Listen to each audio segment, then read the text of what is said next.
Assalamualaikum warahmatullahi wabarakatuh. Graduan IKMA, inilah masanya Convocation Perdana IKMA 2026 kembali lagi, iaitu pada 19 hingga 22 Mei 2026. Sistem pendaftaran akan dibuka secara dua fasa mengikut sesi tamat pengajian, iaitu fasa yang pertama akan dibuka bermula 10 November 2025 hingga 16 Januari 2026. Jadi anda graduan Kolej Profesional MARA yang tamat pada sesi Disember 2024 hingga Mac 2025 dan April Julai 2025, nama anda hanya akan tertera dalam sistem pada fasa yang pertama sahaja. Jadi pastikan anda membuat pengesahan kehadiran pada tempoh yang diberikan.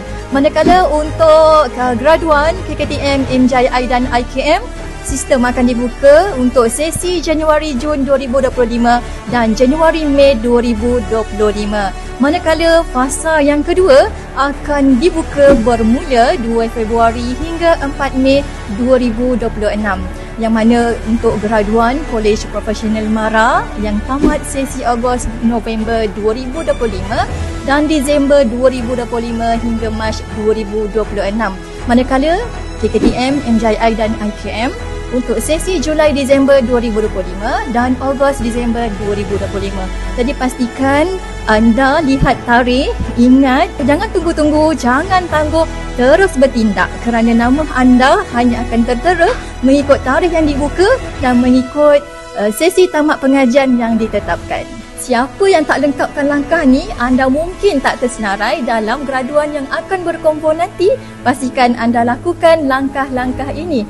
Jadi bertindak segera kerana tahun ini konvo kita sangat istimewa tau. Kali ini kita akan melaksanakan konvo mengikut pusat pengajian.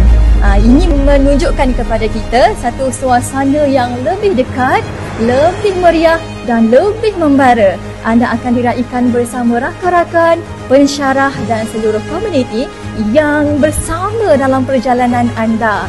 Convocation ini bukan sekadar ambil sijil saja, tapi ini penutup kisah anda sebagai pelajar IKMA. Set masa, simpan tarikh, bersedia untuk hari kejayaan anda. Kita jumpa di Majlis Convocation Perdana IKMA 2026.